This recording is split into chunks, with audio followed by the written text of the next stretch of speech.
Good afternoon and welcome to Cooking with Grace. I'm your host, Dyann Duncan, and with me today is Jennifer Mckinley from Camp Quality. Yes. Here in Greater St. Joseph, Greater Northwest. Northwest Missouri. Northwest is the Missouri. official name. Mm-hmm. Okay. And you are the volunteer coordinator? I am, yes. My job is to register all the staff, get everybody 18 and over on the campgrounds to help our kiddos have an amazing week. So you take all the applications and do all the background checks and do the interviews, all the fun stuff. Absolutely. Yep. Okay. We also require immunizations to be updated. Sure. So I track all of those and make sure that everybody's eligible to come on the grounds. Yeah, I hadn't even thought about the immunizations, but yeah. okay. Well, we do it all. Today we are making cooked carrots, and like I was sharing with Jennifer earlier, my mom's version of cooked carrots were like put in a pot with brown sugar, and they were super, super sweet. So these I made earlier. I made some just to kind of try it out, and I found out that our ovens run a little hot, and so our carrots are going to look interesting, but you'll need honey, you'll need thyme. Don't we all need thyme? You'll need Pam, and you'll need a pound of carrots, and your measuring utensils as well. So anyway, I've already sprayed my pan with Pam. Did that? Yes. And I'll have Jennifer, you're supposed to use 1 teaspoon of honey, but I'm going to let her kind of be a little gracious with that. Maybe a little generous. Because when I first did it earlier, it was hard to brush it on with the recipe they had, so you might want to kind of work it out for yourself. I ended up on my set, I told Jennifer, like I said, we all know I'm not Julia Childs, but I ended up sticking my fingers in it and rubbing it on the carrots because it wasn't brushing well. So if you want to go ahead, and then you'll need a half of teaspoon of the thyme. Okay. And if you want to do fresh thyme, you can, but then you'll need a teaspoon and a half of fresh thyme. And I understand that's because dried spices and herbs are more pungent, more strong, more powerful. So we just need to be aware of that. Anyway, I'm going to lay these out. I was going to do just, real nice back and forth pattern, but I don't know if I'm going to run out of room. We're going to do a little extra here. So, okay, yeah. This honey's a little bit sticky. So I ruined my pattern, but okay. So, like I said, a pound of carrots. And you said 1 teaspoon or a half a teaspoon? Half a teaspoon of the thyme.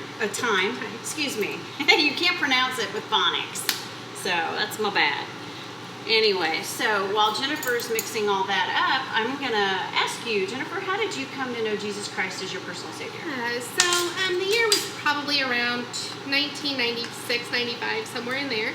I was in late middle school, early high school, and I was actually at a revival with my church, and I just found that I was tugging at my heartstrings, being called to go up front, and I went and talked to the pastor or the youth leader there at the revival, and said, I think I'm ready. And I went home that night and talked to my parents and said, I want to learn more about it. And we met with the pastor and the youth pastor at my church, and probably went through some, I'm going to call it counseling, but really just talking with the preacher, making sure that I understood, what it was. Right.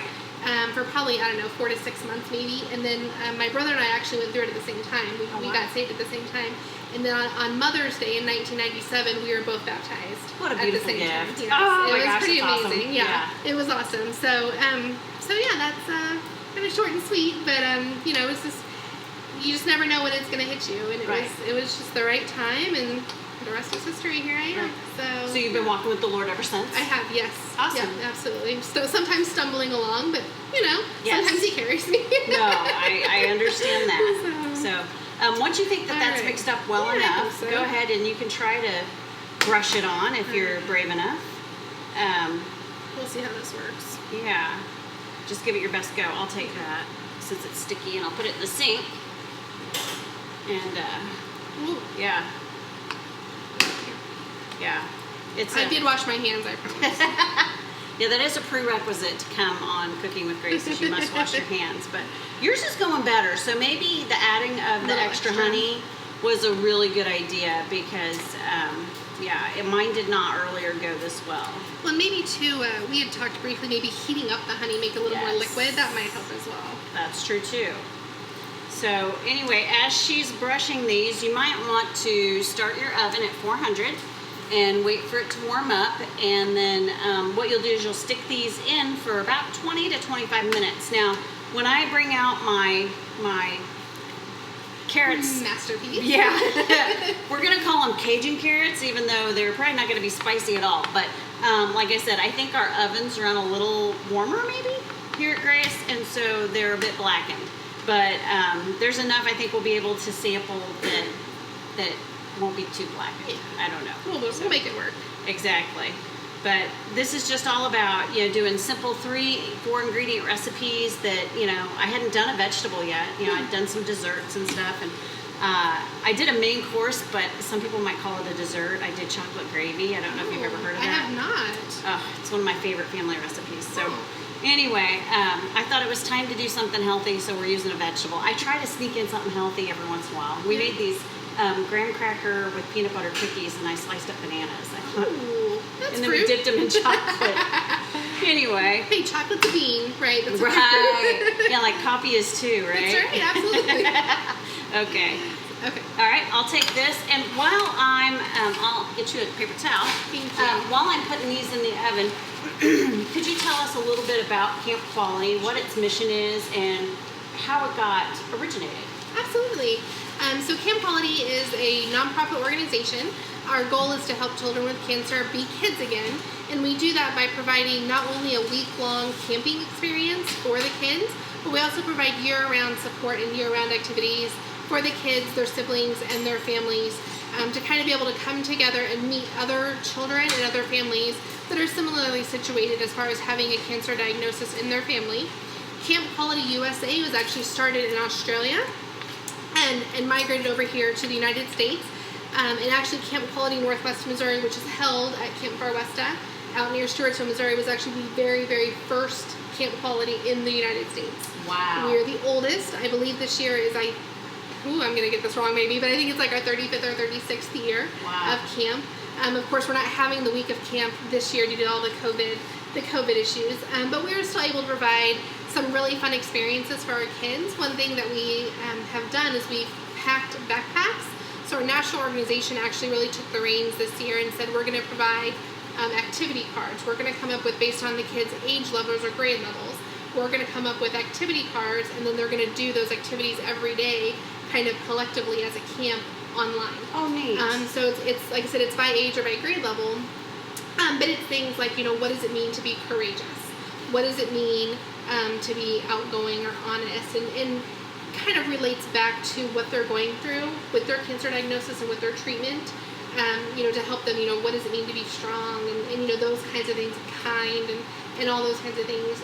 It's, again, age level and grade level dependent, so they're doing different activities, which has really helped to focus kind of more the psychosocial aspects of helping them grow and kind of navigate the waters of what they're going through. Sure, which I know, so all the kids that attend your camp either have or have had cancer. That's correct, yeah. So I know, having kiddos that I know that have gone to camp out there, they so look forward to this week where they forget they have cancer for a whole week. Yep. So that's got to be difficult, just trying to conquer that from home. It is. We struggled. Yeah. We are one of the very first camps that take place throughout the year. So there's about 13 or 14 camps across the United States. Camp Quality Northwest Missouri is one of the very first camp weeks that they go through early August all over the states. And so we were kind of the first group that said, we're going to call it off. And we made that decision, honestly, probably in late March. But we were like, it's hard because number one, we have to protect our kids, above all. Their immune systems are compromised, and we're not taking any risks with getting them sick. And it's not just our staff coming on grounds that are staying for the week, but we have a lot of day volunteers that come for 2 or 3 hours at a time. We can't guarantee, that they're going to be non-COVID. And so it was really just, with our campers and our forethoughts of our mind and keeping them safe, what's the best thing for them. And so we made the decision in probably mid to late March to not have the week of camp, but then we were able to focus our energy on this, what we're calling the alternate camp, or the camp in. So they're camping in at home with these backpacks and activities and things that we provided for them. Good. So, but it was a tough decision. There I was a can't lot of imagine. tears. Oh yeah, There was a lot I of can't tears. imagine. There was a lot of And tears. I'm sure you had a lot of campers probably email or call or Campers, heartbroken. parents, families, absolutely, yes. And staff as well. I mean, our staff, it's amazing. We have like 87% of our staff that came back between 2018 and 2019. So that's huge. I mean, 87% were returning. We have staff that fly in from Alaska. Oh, That wow. their husbands are in the military, or one of them's in medical school. We have staff that comes in from LA, from Los Angeles, and from Denver. We have a girl who's in nursing school in Boston. She flies back from Texas. I mean, we literally are sea to shining sea with our Wow. staff, and they all come back for this amazing week. Mm-hmm. And so not being able to see not only the campers, but also your camp family, the other staff and the companions, and that's heartbreaking as well. But we're doing a lot of stuff online. We're using a couple different social media platforms to be Good. able to hold like events, not only social chats, but we're talking about doing like dances where everybody will be in their living room dancing the same song, and we're talking about doing a talent show where they submit a video, like a 30-second video Love of it. themselves doing their talent, because that's a pretty big deal at camp. Yeah, and things like yeah. that. I think So, both those, are. I hear them talked about a lot. yes, that's probably the big two, is the dances Yeah. and the talent show, and then the biggest hurdle that we have is graduation. That's when the campers that are 17 years old, they're no longer a camper. I just got goosebumps. But they graduate from camp, so they come back as staff and not a camper. And so that's our biggest hurdle right now, is figuring out what that's going to look like and how that's going to happen. And we're talking about having a family weekend this fall, like at Great Wolf Lodge or something, some indoor water park where we can get all the families, all the campers together. Good. But a lot of that's going to depend on finances and Yeah. what we can afford and what we can swing, and when this COVID stuff is going to be over. So there's a lot of unknowns, and there's a lot of kind of option A, option B. Right. But we're working through it, and we're super proud of our kids, of course, and Yeah. all of our campers, and we just want to make everything as special for them as we can, and still give them those same experiences, or like some Right. experiences. Well, I know Grace has gone out, and we've been a part of your welcome crew. Yes. And that is so much fun. Yeah. But like you said, it's a 2 or 3 hour commitment. It's not background checks and temperature checks and everything like that, which really is nice because it gives us an opportunity to be a part. Hopefully it helps you guys out. I think it does. Absolutely. But we Absolutely. love being a part of Camp Quality. Yeah. So I know we're going to miss that as well. And we miss that. We miss those groups and those churches coming on, because you guys get to see the kids. I can stand here all day and tell you how wonderful they are. Right. Because they are. But for you to see them and interact with them and see their excitement, Oh and my they gosh. just cannot wait to be at No. camp, and just, it's like they run out of they The run out, bus. and it's just crazy. Yeah. It's organized chaos. What It is, but it's so honestly. neat because you can tell these kids that have waited all year and they see their sponsor or companion, and these kids are running off the bus and running and hugging, and smiling ear to ear. It's. I would encourage you. Hopefully, we'll have Camp Quality next year. We're planning on it. And if you haven't volunteered to be a part of the welcome crew or something, maybe that Sunday doesn't work for you, and there's another day that you could help with face painting or something out Yes. there. Make sure we'll put the website up here and stuff, but make sure you check that out. Yep, we are at campqualityusa.org/NWMO. You can always call the camp office as well. It's here in town, 816-232-CAMP. We never turn away a volunteer. We have a lot of things. If you don't come on the grounds with an idea of what you want to do, we will assign you, or we'll, kind of give you options. There's tons of stuff. You may be helping, put worms on a fishing hook, or you may be helping pull canoes out of the lake, or with the paintball gun, or, arts and crafts, dancing, yoga, whatever. There's always a place. Well, as I say, I know my son volunteered to lifeguard. Yes, for several years with us. Yes, Mhm. and it was a volunteer thing, and he loved it. And he loved the kids, but he also got to move from. There were different stations, like you could do the canoeing area, or you could do the pool, or even the fishing pond had a lifeguard. So if you have a skill like lifeguarding, that would really help out as well, because they have to have those certified positions as well. And if you could volunteer, well, that's just an extra blessing. Added bonus. And I will say, I think my son was just as blessed, probably more so, Yeah. because those kids, they're loving and excited and kind, and it's just the energy and he came home tired, but he wasn't tired. I mean, he was like, Mom, this happened and that happened and this and this kid and I saw this and he was just full of life, and then he would hit. Yeah, it's a renewed perspective. It's really nice because you hear a lot about society and maybe a lot of negativity, especially right now. But I register approximately 180 staff people that are there all week long. Wow. And so when you have not only the 180 that are there every single day, but also another 200 that come on for 2 or 3 hours at a time, you've got 300 to 400 people every day that are kind, genuine, caring, loving, and just outpouring support for these kids. And that is so heartwarming to see the good. And young people, 18, 15, yes. 16. We have a lot of underage volunteers yes. that help, pick up trash or just help set up activities and things like that. They're not matched one-on-one with the camper, right. but they're still there. They're still interacting. They're still doing things. And it's really refreshing to see the love and the support and the family atmosphere that does truly exist in people's hearts. Yes. And that's, I love camp. I could talk all day. Well, that's why we asked you here. It's really heartwarming. Okay, so obviously this year we can't physically volunteer to be there, right. but what can we do to be a part of Camp Quality, the Camp Inn, or prepare for next year? Yeah, so probably right now the biggest thing is monetary donations, just because these backpacks that we're sending out, we do have to pay for them. We have to pay for postage. We've got the Woodworkers Guild here in town. They've made little wooden cars for us, and those went in the backpacks. And we still have to do background checks on our staff every 5 years. So there's still a lot of expenses that we have. So that's going to be the number one for right now. Even just sending cards. If we've got approximately 100 campers, so you don't have to address them to someone specific. But we've got a lot of campers that are still actively going through treatment. So even just a card saying, hey, thinking of you, hope you're doing well, Grace Evangelical, we can come pick them up. You can take them to the camp office or send them to the camp office. And then as a child needs support, we can send that card to them or to their family. Oh, I love that. So that's a way, because it will cost us postage and things like that, which we're not worried about that. But even just getting the card and they can come from us all day long. But coming from someone else and knowing that there's an entire church family also praying for them and supporting them. Just anything you can do for the kids. Looking at next year, we always need activities. We always need on-ground volunteers, people helping to set up and clean the campgrounds before the campers even arrive, moving beds, things like that. There's unlimited possibilities.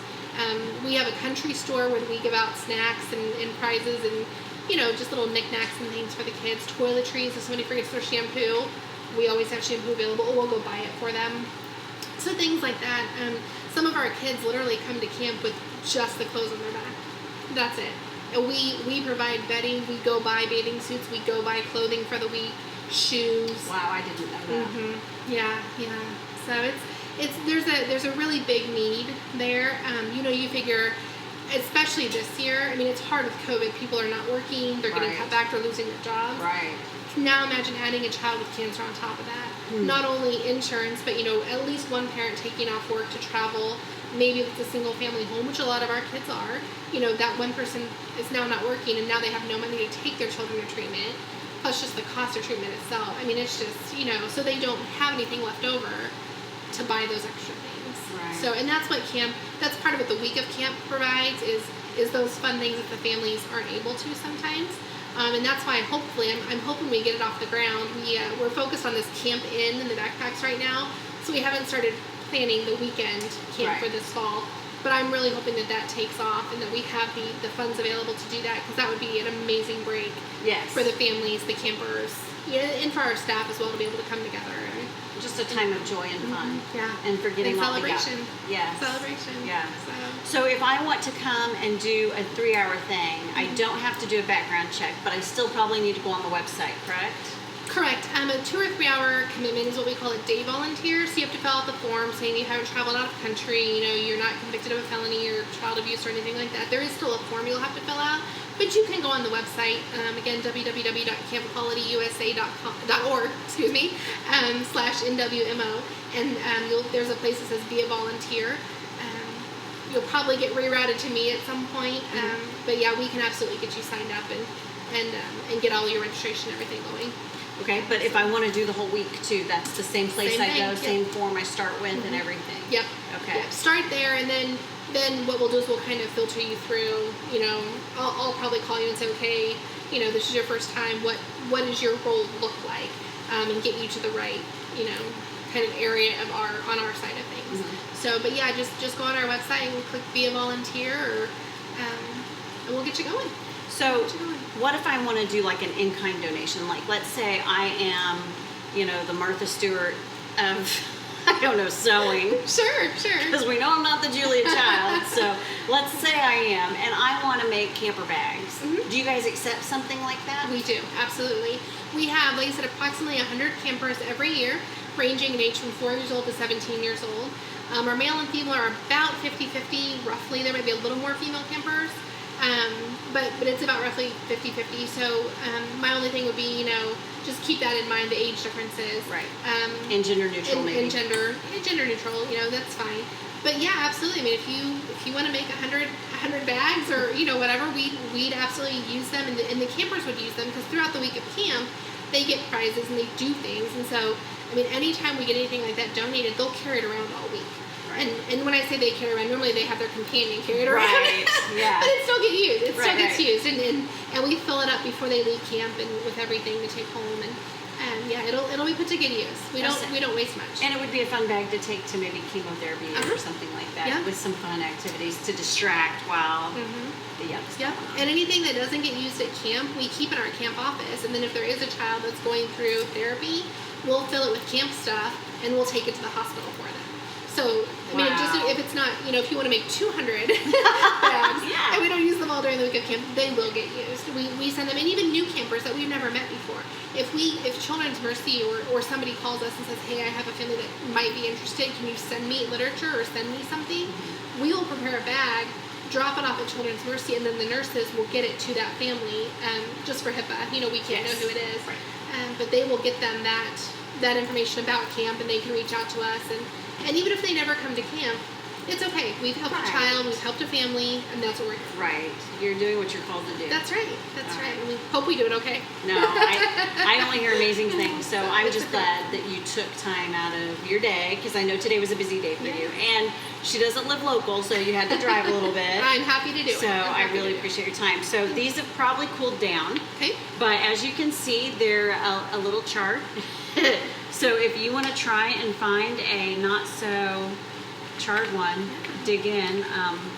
I'm going to try and cut it with my plastic fork. See how that works? Yeah, hey, it's working. It's a little bigger bite than I thought, but no, it's pretty charred all over. Ha! Now, be honest. I won't be making them again. They're not bad. They're not bad. I'm not a big carrot fan, but I think I would eat these. I would probably do like 2 of them. Really? I think they're pretty good. I think the time's throwing me off. Yeah, I would maybe just do the honey. Yeah. I'm thinking there's got to be honey and a better spice out there with that. Maybe cinnamon. I don't know.